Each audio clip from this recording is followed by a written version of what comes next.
নমস্কার বন্ধুরা, আমি শিলিগুড়ি থেকে কমলি রয়। আজকে চলে আসলাম আর একটা রেসিপি নিয়ে, রান্নার ভিডিও। আমি করব পটলের একটা মশলা দিয়ে রেসিপি। এটাকে পটলের ভাড়ুয়াও অনেকে বলে। তো চলো কিভাবে বানাই তোমাদেরকে দেখিয়ে দিই। তো এখানে কয়েকটা পটল এইভাবে কেটে নিতে হবে। এই যে আমি এইভাবে দুই দিকে এইভাবে ফাড়ি ফাড়ি করে নিয়েছি, আর আধা ছিলা করে নিয়েছি, যেহেতু আমি ছিলকাগুলো বাটা খাবো আজকে। তো এখানে নিয়ে নিয়েছি একটু সর্ষে, কালো সর্ষে, আর নিয়ে নিব একটা টমেটো, একটু পেঁয়াজ, একটু আদা, একটু রসুন আর 3টে লঙ্কা। 3-4টে লঙ্কার বেশি আমি লঙ্কা দিই না, তোমরা তো জানোই আমার ছোটো মেয়ে আছে, ও খায় তাই। তো এদিকে কড়াইয়ে তেল গরম হচ্ছে, শুকনো লঙ্কা জিরে দিয়ে দিলাম ফোড়নে। তো এই যে দেখো শুকনো লঙ্কা জিরে দিয়ে দিয়েছি ফোড়নে। তারপরে দিয়ে দিব পটলগুলো। এই যে পটলগুলোকে আমি জল থেকে তুলে নিয়েছি। তুলে নেওয়ার পরে এই যে তেলের মধ্যে দিয়ে দেবো, ভালো করে ভেজে নিতে হবে দেওয়ার পরে। আর আমার একটা অভ্যেস হয়ে গেছে জানো তো, কোনো কিছু রান্না করার আগে না আমি আধা ঘন্টা ভিজিয়ে রাখি। তাতে সবজির যে মানে ইসেগুলো দেয়, ওষুধগুলো দেয়, ওই ওষুধগুলোর ইসেটা চলে যায়, অ্যাকশনটা চলে যায়। যাই হোক, তো এই যে দেখো পটলগুলো দিয়ে ভালো করে নাড়াচাড়া করে নেব। আর মশলাগুলো আমি বেটে নেব, যেগুলো যেগুলো মশলা দেখালাম তোমাদেরকে দেবো, যেগুলো তো ওগুলো আমি বেটে নেব। আর জিরার যেহেতু গুঁড়ো আছে, তাই আমি জিরাটা আর আলাদা করে বাটবো না।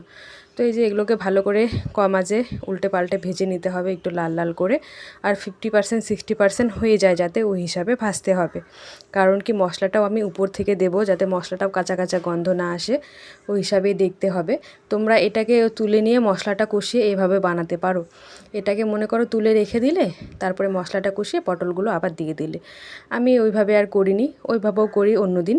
তো আমি আজকে এইভাবে ভাবলাম করি। তো এইভাবেই করলাম। পটলগুলো দেখো ভাজা ভাজা হয়ে গেছে অনেকটা। তারপরে আমি মশলাগুলো দিয়ে দিলাম। এখন মশলা দিয়ে ভালো করে কষাতে হবে, কাঁচা কাঁচা গন্ধ থাকবে, না হলে কাঁচা গন্ধ থাকলে কিন্তু খেতে পারবে না। আমি হোক বা অন্য কেউ হোক, কাঁচা মশলার গন্ধ থাকলে কিন্তু দেখবে খাওয়া যায় না। তো এই যে দেখো মশলাটা কম আঁচে আমি কষে নিচ্ছি, যাতে আমার পটলটাও হয়ে যায় আর মশলাটাও না কাঁচা কাঁচা গন্ধ করে। তো এইভাবে করতে হবে। তোমরা সর্ষে বাটাটা অপশনাল আছে, নাও দিতে পারো, দিতেও পারো। তোমরা কাজু বাদাম দিতে পারো। আমি বেশি তামঝাম করিনি, তাই আমার কাছে যা ছিল তাই দিয়েছি। কাজু ছিল কিন্তু মন্দিরে ছিল, ওটা আর আনতে যাইনি, ঘরে ছিল না, এমনি রান্নাঘরে। তো এই যে দেখো অনেকটা প্রায় প্রায় হয়ে এসছে আমার রান্না।